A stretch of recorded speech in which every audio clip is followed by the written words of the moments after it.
皆さんごきげんよう、上川薫です。今回取り上げる話題は、岸田総理の支持率が 3% でしたよというのがインターネット上で話題になっているので、なぜそのような低い支持率になっているのか、解説を行っていこうと思います。なお、この問題について話すときに一つ前提条件として言っておかなければならないのは、この支持率調査に関わった人たちは基本的には株式市場にある程度関わっている人たちが多いということを念頭に置いてください。ほとんどの人がおそらくは個人投資家の人たちでしょう。というわけで、よく行われている世論調査などにおいてはどちらかというとランダムで電話をかけましたよといった形での調査が行われることが多いのですが、今回はそのような何をしている人たちが投票しているのかといったことが結構影響しているんですよということを頭に置いた上で、まずは関連ニュースを見ていきましょう。100兆円吹っ飛ばした岸田首相に投資家が大ブーイング、支持率 3% の惨状。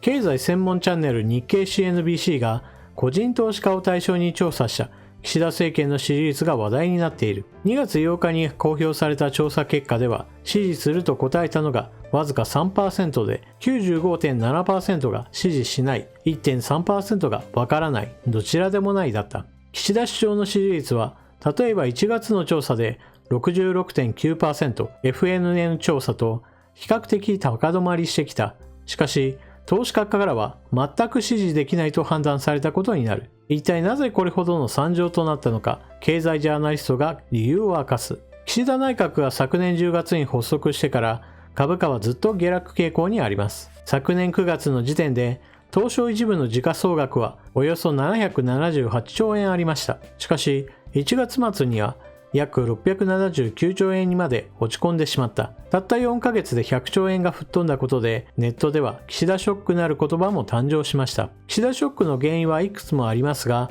金融所得課税の強化と自社株買い制限の2つが投資家から嫌われた大きな理由でしょう。金融所得課税は株の配当金や譲渡益にかかる税金で、今は一律 20% になっています。これが上がるとなると株を持つメリットが減ってしまう。株をたくさん持っている富裕層には特に打撃となります。自社株買いは企業が自社の株を買うことです。市場に出回る株数が減るわけですから株価が高くなりやすい。要は株主に対する利益還元策の一つですが、これに制限がかけられるとやはり投資家にはマイナスとなります。このほか新型コロナウイルスによるコロナ鎖国にも批判が集まる。現在日本は外国人の大幅な入国制限を実施しているが、この結果ドイツの電機メーカーシーメンスが日本への投資を一部保留するなど大きな影響が出始めている。またガソリンをはじめ様々な物価が高騰したり所得格差が拡大するなど日本経済をめぐるマイナスの話題が続いていることも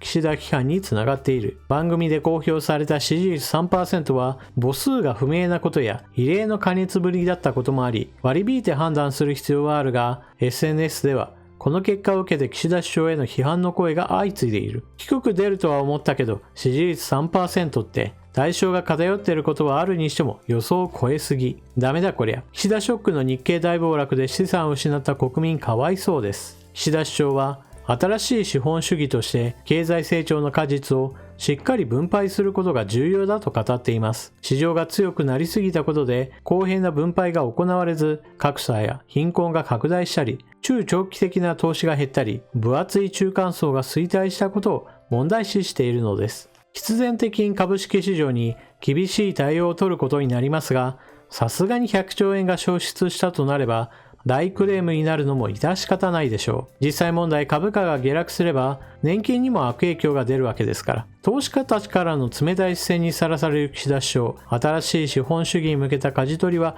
難航しているようだ。インターネットで話題になっていた岸田総理の支持率 3%、これが日経 CNBC で公開されているアンケートの結果です。そして最後に書いてある調査方法、インターネットを通じた自由回答、日経 CNBC ホームページにアクセス可能な方は全て回答可能としています。というのがここまで極端なことになった理由だと考えられます。岸田総理の支持率が 3% ですよと結構極端な数字になった理由というのは、個人投資家の人たちが投票したんだよというのが一番多い理由でしょう。なぜならば岸田政権が発足してからというもの、基本的に株価というものは下がり基調になっています。基本的に個人投資家というのは長期保有でだんだんと値上がりしていった方が資産が増えていく、そのような売買をしていますから、下がり基調になると自分の資産が日々減っていくような状況になって、これはとてもストレスになります。政権のやっていることがとても支持できないのであれば、その気持ちはなおさら強くなります。記事の中でも書かれているように、岸田総理はこれまでも株安につながることというのをすでに口にしています。その第一の理由として挙げられるのが、金融課税所得の強化です。これは記事の中でもすでに書かれていますが、やはり税金を上げますよというのはどうしても株の売買をしている、株の保有をしている人たちに対してはマイナスの材料となります。また、自社株買いの規制などについても、これはどちらかというと、このような規制をかける国というのはあまり投資対象としてはふさわしくないなという、どうしても海外の資金がどう動くかに悪影響を与えるものです。基本的にこの2つというのは、さあ今すぐ実施するぞというものではありません。ですから、こういったことを発言したことによって、岸田総理の方向性としては、増税もしくは投資環境の悪化をもたらすような政策を打つんだなということが、まさにこれからの懸念材料として明らかになっています。ただしこれは懸念材料であって今やっているものではありませんから、これらを理由としてさあ今すぐ売ろうという材料では実はありません。今後買うかどうかといったことを判断するときには、こうした今から買ったとしてもいずれは負担が増えるんであれば、別に日本の株式市場で資金を運用しなくてもいいよなという、いわゆる買わない理由としては確実に存在するわけです。では、岸田ショックと呼ばれているのは別に岸田政権がやったことじゃないのにというふうにちょっと話は矛盾してくるわけですが、そういった意味では解説の方が間違っていると思った方が良いでしょう。岸田ショックというのは確かに岸田政権下において株価が下落基調になったということを指し示しているわけですが、その原因の主なものとしては基本的には日本国内、特に日本の政治の何かをしたかではなく、海外要因がほとんどです。まず第一に挙げなければならないのはアメリカの金融政策の変更です。新型コロナウイルスの経済的なダメージを和らげるために基本的にはお金をジャブジャブと流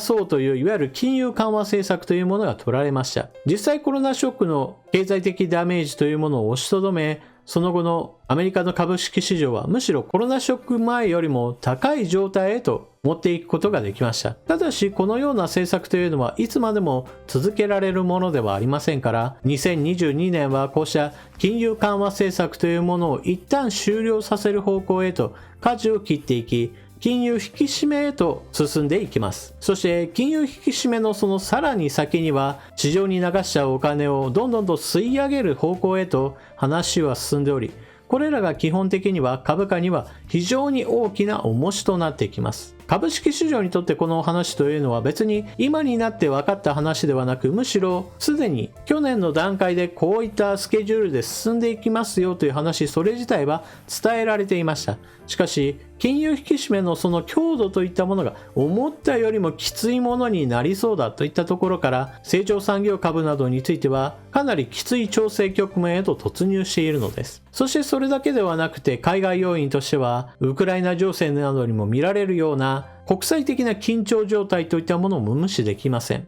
このような状況がもたらしているものはエネルギー価格の高騰です。天然ガスや原油、さらには石炭などについても値上がりをしています。そしてこれらのエネルギー源の価格上昇といったものは、それにまつわるものやサービスの価格上昇といったもの、全世界的に広げてしまう効果があります。コストが上昇するのであれば、これは経済的には負担になるという考え方もありますから、株価としてもどうしても良い材料としては数えられません。そういったわけで海外要因でアメリカの株式市場がまさに調整入りしたのに合わせて日本の株式市場も同じように下落の連動安へと突入してしまったわけです。そのために起きたのが過去の金融恐慌などと比べても非常に悪い月間の下落率といったものを記録したわけです。これが岸田ショックの名前の由来です。なお、このように株価が下がって大変だなという話をしていると、動画を見ている人たちの中には、いやいや別に私株やってないんだし関係ないわと思う方もきっとたくさんおられるでしょう。実際問題、日本において投資人口というものはおおよそ1500万人程度で、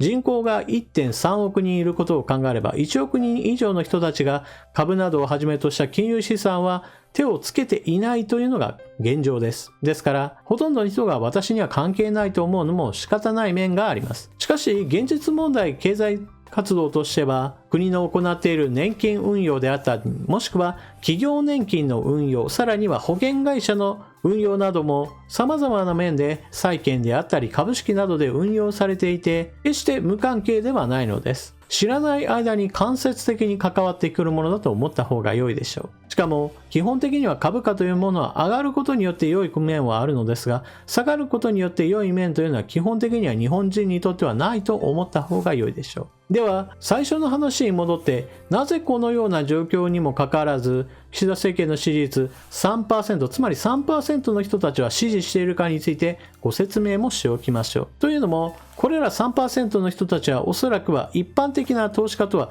少し違うジャンルの投資家だと思った方が良いでしょう。というのも、株価が下がるだろうなということがある程度読める状況というのは、逆に言えばそれによって利益を得る売買方法というものも存在するからです。特に株を短期的に売買する人たちにとっては、一番難しいのはどっちに触れるかとてもじゃないが読めないという状況の方が困難さは高いわけです。しかし、どちらの方向に進んでいくかというその全体像がある程度読めるようになったら、それは売買の難易度からすれば下がるというふうに考えられるわけです。例えば今の岸田政権の進めている経済政策、金融政策などを考えて、さらには世界情勢なども加味すれば、これは株式市場は基本的には調整、つまり下げのトレンドになったんだなと思えば、それは株であれば売りから入って安くなることによって買い戻して利益を得る、そのような売買もあるのです。また株だけではなく為替などにおいても、どちらの方向に触れるかなという全体の方向が読みやすくなったというふうに考える方もおられるでしょう。ですから全般的に考えれば、不利益を被ってしまうと考える人が多い中において、その不利益が出やすい方向性といったものを考えた上で利益を出す人たちもいるというのが個人投資家の少し特殊性というものでしょう。ですから支持している 3% というのは、私はある意味特殊な人たちだと見ているわけですが、実際問題日本における投資行動といったものも、証券会社の口座がどんどんと増えていますよというニュースとともに、同時に日本に対する投資資金が増えているのではなく、海外の市場へと流れているお金が多いよというのも合わせて報じられています。というのも一体何が起こっているかといえば、老後2000万円問題というものがありました。それは年金の支給額やもしくは支給の開始年齢の引き上げなどによってだんだんと年金が頼りやすさが増していく、このような状況の中で老後においては生活資金がどんどんと足りなくなってしまう、そういった問題が大いに話題になりました。この時をきっかけにしてより多くの人たちが投資に関心を持ち、徐々にですが投資を始める人たちというのも増えてきたわけです。このあたりは国の作る年金ではなく、自分で用意する自分年金を作ろうという考え方が多くの人たちに投資を行うという行動を促したわけです。そして近年においては、そうした老後の資産をどうやって蓄えるかといった話にさらに発展させる形で、老後を迎える前にそもそも経済的な自由というものを資産運用で作り出そうというFIRE という考え方が若い人たちを中心にして広まりました。FIRE というのはファイナンシャルインディペンデンスリタイアアーリーといって、経済的な自立という、もしくは早期退職を示す言葉です。自分が働いて得たお金、労働収入だけではなく、金融所得などが生み出す不労所得などで自分の生活を成り立たせる、そのようなフルファイヤーと呼ばれるようなものを目指す人たちが大いに増えたのです。これら近年の社会状況の変化により、資産運用の始めた人たちというのは、iDeCoであったり NISA であったりといった優遇税制というものを利用しながら資産運用などを始めています。ただし、これらの人たちがどこに投資を行っているかといえば、基本的には日本ではなくて圧倒的にアメリカです。これらの人々が購入している金融資産というのは、アメリカの株式市場の指数に連動したインデックスファンドであったり、もしくは様々な企業の株を詰め合わせたパック、ETF の購入などに充てられています。多くの人が資産運用を始めるときに、長期に買いだなと思っているのは日本ではなくてアメリカですよというのが日本政府に対する期待値の低さを表しています。日本政府の掲げる経済政策に大いに納得できて、日本経済がこれからもどんどんと発展するだろうという明るい未来が描けているのであれば、別にアメリカの株式市場にお金を投じる必要はないわけです。そのようにアメリカの発展に自分たちの資産運用の未来を託している人たちが多いわけですが、これらの人たちにしてみれば、この2020年、2021年というのは非常に良い環境でした。基本的にナスダックであるとダウジョーンズであろうと、様々な指数連動のものは右肩上がりで多くの人たちにとっては資産を増やしていく非常に良い経験をすることができた年だったわけです。ところが今後はどうなるかについては少し不透明な状況となります。少し前でも話をしましたが、これまでの金融政策としては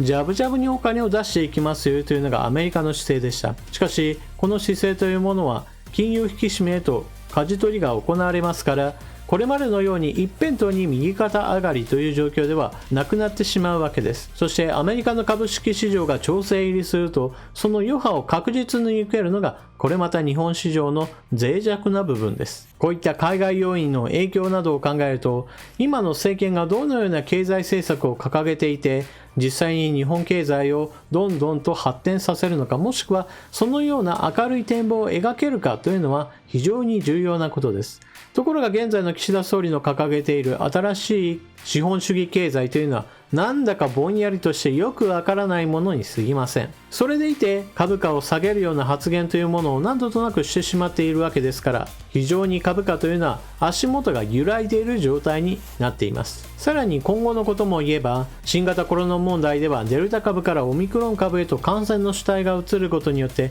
現在のオミクロン株というのは基本的には重症化率は下がる傾向にあります。ですから本当にリスクのある人は、基礎疾患のある人やもしくは高齢者といったある特定の層の人たちこそが、本当は行動制限などをかけなければならない対象なわけですが、現在のところ岸田政権としてはそのようなリスクの高いか低いかではなく、全体にまんべんなく厳しい規制をかけることによって、この新型コロナ問題の対応を推し進めようとしています。これは残念ながら欧米各国などに比べるとはるかに経済的なダメージが大きい政策であり、はっきり言って経済対策と新型コロナ対応のバランスは非常に悪いものとなっています。特にデルタ株とオミクロン株とこの感染の主体が変わることによってはるかにリスクは下がり、さらにはワクチンが普及したし、また飲み薬などの承認なども進んでいますから、これまでのような厳しければ厳しいほどそれでいいんだという政策というものは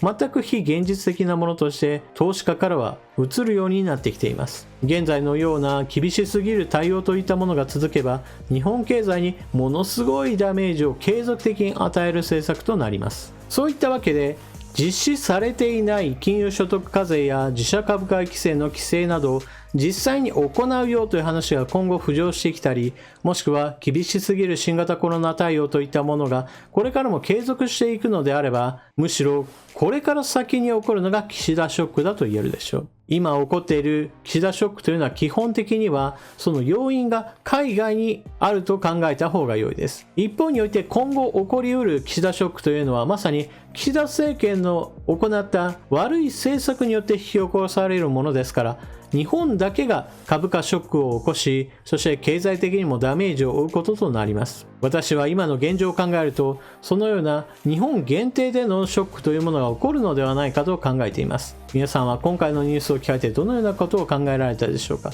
ぜひともコメントしていってください。それでは動画を最後までご覧いただきありがとうございました。チャンネル登録していない方はぜひともチャンネル登録を、そして動画を見終わったら評価ボタンのクリックをよろしくお願いします。それでは次の動画でまたお目にかかりましょう。またね。